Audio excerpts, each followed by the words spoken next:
Hippocrate, père de la médecine moderne, prenait son ingestion. La marquise de Sévigné s'en servait pour soulager ses vapeurs et ses migraines. Au temps de Pasteur, celle des juments entrait dans la composition des sérums et des vaccins. Oui, et Ambroise Paré, notre père de la chirurgie moderne, l'a conseillé pour nettoyer et désinfecter les plaies et les cicatrices. Bonjour et bienvenue dans cette deuxième partie sur Amaroli ou urinothérapie. Nous avons vu dans la première partie comment se servir de son urine pour les soins externes.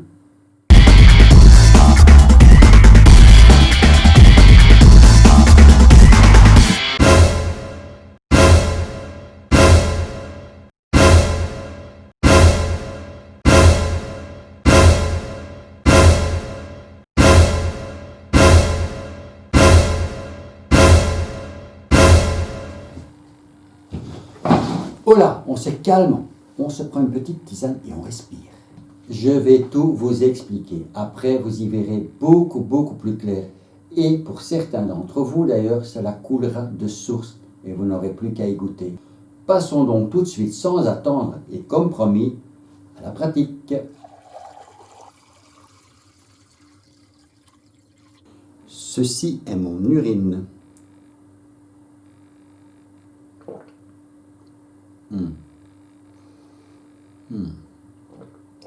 Légèrement fruité. Légèrement. C'est légèrement. C'est bon. Un vrai délice. Un millésime. Je reviens après une courte page de publicité.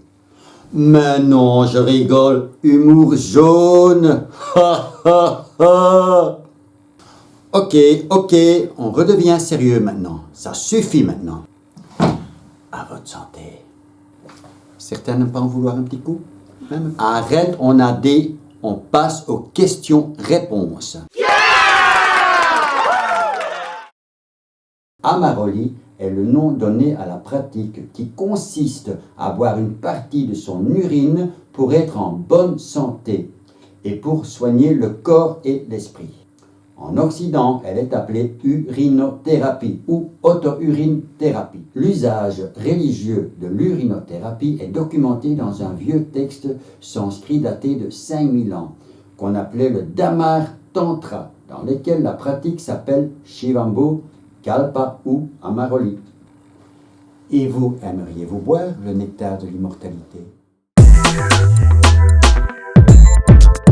Je voulais pratiquer les jeûnes car j'étais à la recherche d'un remède naturel pour guérir mon hypertension. Donc je prenais plein de médicaments.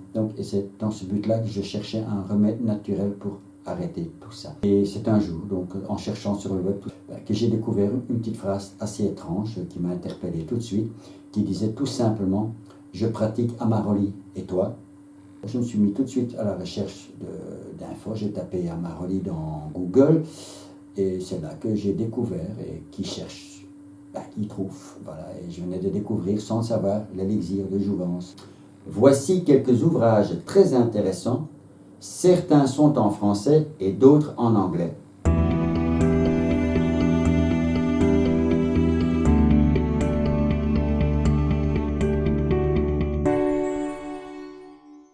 Très bonne question que celle-ci. Une question.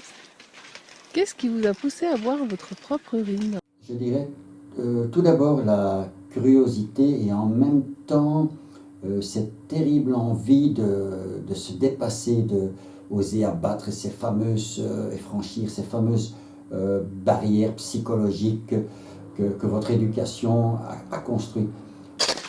Comment a été votre première fois, votre ressenti? On a peur et pourtant on se sent un petit peu excité. C'est bizarre, comme un instant je devenais de nouveau un petit enfant, le point de faire une bêtise et vous avez peur qu'on vous attrape.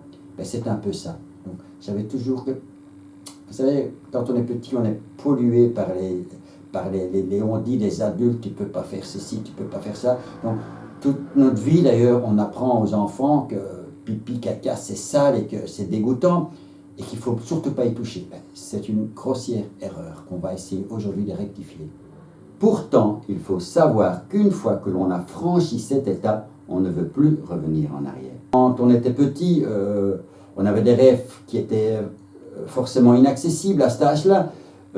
Et je dois dire qu'au début, j'avais même très peur qu'on me surprenne dans la toilette en train de boire ma pisse, qui pour moi est devenue une potion magique. Voilà le terme, c'est une potion magique offerte par notre corps pour notre corps. Question suivante. Seulement les ignorants se laissent tromper à l'idée que l'urine est un déchet et qui est contaminé. Voilà les mots de Shiva à son épouse. Et pourtant, demandez autour de vous et vous verrez que tout le monde pense un peu que l'urine est tout simplement un déchet du corps et que si on l'élimine, c'est tout simplement le corps doit s'en débarrasser. C'est une erreur. Attention, ne confondez pas tout. Effectivement, les matières fécales sont des déchets, alors que l'urine est une substance riche en nutriments et vitamines. L'urine est en fait un sous-produit du filtrage du sang et non pas le résidu de ce filtrage. D'ailleurs, sa dénomination médicale est ultrafiltré plasmatique. Comment ça se passe? Les reins sont en fait un filtre, le filtre le plus complexe, je dirais le plus développé et le plus sophistiqué au monde. D'ailleurs, aucun scientifique, chercheur, inventeur ne pourrait le fabriquer dans un laboratoire. C'est impossible. Laissons les savants jouer entre eux aux apprentis sorciers et intéressons-nous plutôt à notre élixir. Lorsque vous mangez, la nourriture que vous ingérez est finalement transportée dans l'estomac et les intestins. Et c'est là qu'on va les transformer en nutriments dans l'intestin grêle. Donc, ils franchissent la paroi de l'intestin grêle et passent ainsi dans le sang. C'est ce qu'on appelle l'absorption intestinale. Ils sont ensuite acheminés par la veine porte qui conduit le sang provenant de l'intestin vers le foie, où là les toxines sont éliminées. Puis, le tout est excrété du corps sous la forme de déchets solides. Le sang qui est nettoyé continue donc son chemin vers les reins, où il est filtré à travers un système extrêmement complexe qu'on appelle le néphron. À travers le sang est littéralement pressé à haute pression. C'est ainsi que le corps se débarrasse des nutriments dont il n'a pas besoin. Donc des vitamines, dont une grande quantité de vitamine D, des acides aminés, des enzymes, des neurotransmetteurs, de l'insuline, des minéraux, des hormones, mais aussi des protéines, des anticorps, de la créatinine bien sûr, et bien même de la DHA. On trouve aussi dans l'urine une substance chimique appelée urokinase qui est excellent pour prévenir la formation des caillots. Cet élément d'ailleurs permet d'éviter les attaques du cœur, comme c'est le cas avec les thrombophlébites. Les médicaments vendus pour prévenir ces problèmes de circulation contiennent tous de l'urokinase. Et c'est pas fini, on trouve même ces composants de l'urine dans beaucoup de médicaments, mais aussi dans des produits cosmétiques comme les crèmes hydratantes, surtout celles que l'on utilise comme anti-vieillissement, mais aussi certains parfums, les savons, etc. Et oui. Ces éléments en excès sont collectés dans le rein sous la forme d'une solution purifiée, stérile, qu'on appelle l'urine. C'est là où vous êtes censé me dire, si le corps s'en débarrasse, c'est qu'il y a une raison, pourquoi devrions-nous l'utiliser encore? Et voici le hic. La fonction des reins est de garder les éléments dans votre sang équilibrés. Les reins ne filtrent pas des éléments importants dans le sang parce qu'ils sont toxiques ou mauvais pour le corps. Non, mais simplement parce que le corps n'en avait pas besoin au moment où il a été évacué. C'est aussi simple que ça. En fait, l'urine est un marqueur fiable de votre fonctionnement biologique. Je dirais c'est une photo instantanée de votre état de santé. D'ailleurs, un laboratoire qui analyserait votre urine pourrait en tirer une foule d'informations. C'est ce qu'ils font déjà de nos jours. Mais c'est rien en comparaison de ce que votre propre organisme peut y lire. Et cette eau miraculeuse, c'est en fait un résumé de votre organisme à cet instant précis. Par ailleurs, selon le néerlandais Koen van der Kroon, l'auteur du livre L'élixir de vie, et le français Christian Thalschaler également, auteur de plusieurs livres sur l'urinothérapie, déclare que la réintroduction de l'urine dans l'organisme garantit un bon fonctionnement du système digestif. Ce liquide contient aussi des hydrates de créatinine et de l'urée, des éléments dont la combinaison produirait un effet anticancéreux. Il est dit en outre que la consommation régulière de l'urine assure le rajeunissement de l'organisme. Qu'est-ce qu'on attend dans ce cas-là? Elle contient de l'eau 95%, de l'urée, de l'acide urique, de la créatine, de l'ammonium, du chlorure de sodium, du potassium, du magnésium et du phosphore. Des vitamines, des minéraux, des hormones, des anticorps, des substances antigènes et des phéromones sexuels. Nous savons aujourd'hui qu'elle contient 3000 composants, mais seulement 200 sont connus à ce jour. Donc, nous pensons qu'il reste encore pas mal à découvrir. L'une des utilisations actuelles de l'urine humaine est celle d'additifs à l'obtention de certains parfums très chers. Le matin, il y a de la mélatonine, soit l'hormone du bonheur qui est sécrétée par l'urine. Donc, elle est fabriquée durant votre sommeil. Cela permet aussi de développer la joie de vivre. Mais aussi, ça me rend beaucoup plus créatif et je suis beaucoup plus actif aussi dans la vie de tous les jours. Comme vous avez pu vous en rendre compte, la liste des substances contenues dans l'urine est très longue. En effet, l'urine agit par ces substances vivantes, enzymes, hormones, neurotransmetteurs, vitamines, anticorps, etc., par un processus d'autovaccination et de transmutation biologique. C'est très savant tout ça. C'est pas de moi. Dans le système digestif, l'urée est transformée par les bactéries intestinales, ce qui la rend utilisable et absorbable. L'urée est toxique dans le sang lorsqu'elle est en excès uniquement, mais dans l'intestin, elle joue un rôle purificateur. Et la majeure partie est transformée en glutamine. C'est une substance très précieuse pour les systèmes nerveux et musculaires. Système rénal. L'urine est un diurétique très puissant qui stimule les reins, donc idéal pour l'hypertension. D'ailleurs, de nos jours, beaucoup de médicaments pour l'hypertension sont des diurétiques qui produisent tout à fait les mêmes effets que l'urine. Et l'eau éliminée par les reins n'a plus besoin d'être évacuée par la transpiration, qui, lorsque votre organisme est intoxiqué, est pleine de toxines et qui vont irriter donc votre peau et engendrer ainsi eczéma et autres problèmes cutanés. Le système circulatoire. L'urokinase contenue dans l'urine est un nettoyant souverain et un excellent fluidifiant du système circulatoire. C'est une enzyme précieuse en cas d'artériosclérose, de thrombose artérielle ou d'embolie pulmonaire. D'ailleurs, l'urokinase est introduite dans de nombreux médicaments vendus pour combattre justement ces troubles-là. La mélatonine, hormone sécrétée par la glande pinéale pendant votre sommeil et qui se retrouve ainsi dans votre urine aux petites heures du matin, cette substance est extrêmement connue grâce à sa propriété qui est de ralentir le processus du vieillissement, effectivement. Dans le cadre des recherches réalisées, il a été observé qu'elle diminue en même temps les risques de cancer et de problèmes du cœur. Effectivement, on s'est aperçu aussi qu'elle peut modifier les ondes cérébrales durant la méditation.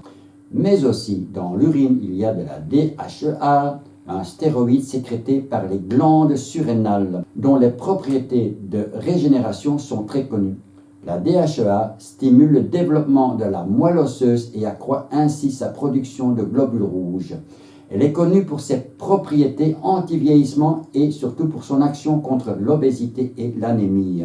Il y a aussi des hormones qui permettent de réguler un certain nombre de processus hormonaux. Why not this question? Comment ça marche? L'urine est un résumé en quelque sorte un plan complexe de l'intérieur de l'individu. Et le fait de la reboire permet au corps de lire ce plan. Chaque organisme est différent et donc chaque urine a sa propre composition, un peu sa propre signature comme l'ADN. On peut donc affirmer que l'urine est un outil dont le corps se sert pour se rectifier constamment. Non. Question suivante. N'est-ce pas nocif pour la santé? Du côté de la médecine moderne, on considère l'urine comme une substance non toxique, pouvant être bue en cas de survie. C'est d'ailleurs pour cela que l'armée américaine apprend à ses soldats, quand ils partent en mission dangereuse, de boire leur urine pour survivre, notamment dans les déserts par exemple. Une autre. Pourquoi la médecine ne nous en parle pas? Votre médecin ne vous en parlera jamais, tout simplement car il n'a pas été formé à cela. Pour lui, l'urine ne sert strictement à rien. Durant sa formation, on lui a simplement appris 2 choses. Les symptômes, savoir reconnaître les symptômes et quels médicaments prescrire pour les combattre. Mais jamais on ne lui a appris que l'urine aide à guérir.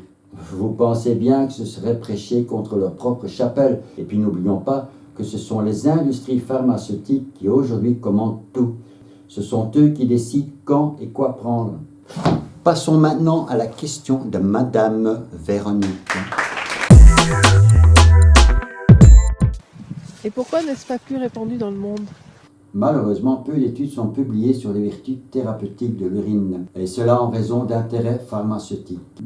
On a fait à ce jour des centaines, voire des milliers de tests sur l'urine et ses composants, mais tous ont été financés par l'industrie pharmaceutique pour leurs propres besoins et leurs propres connaissances. N'oublions pas qu'il y a 2800 composants à découvrir encore et qu'ils mettent tout en œuvre pour y arriver. Pour le bien-être des patients? Non, bien entendu, c'est pour leur propre bien-être. Car l'urine est gratuite et on ne peut donc la breveter dans le monde. Elle est disponible à tous, à tout moment de la journée et de la nuit, donc vous l'avez toujours sur vous.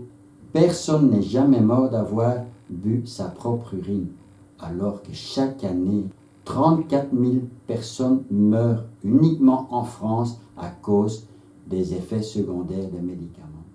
Les laboratoires préfèrent la vendre sans dire ce que c'est.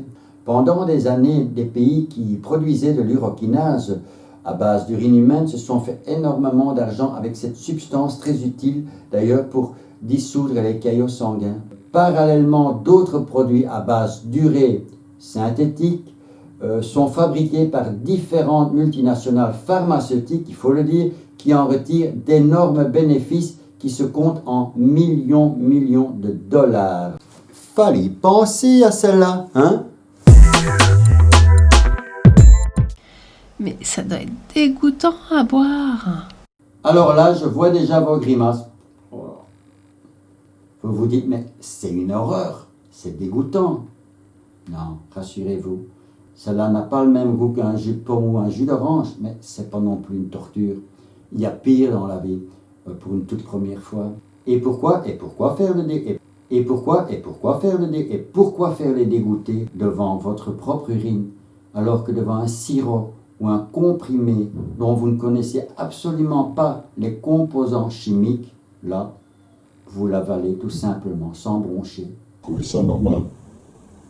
L'avant-dernière question. Boire cul sec ou allongé?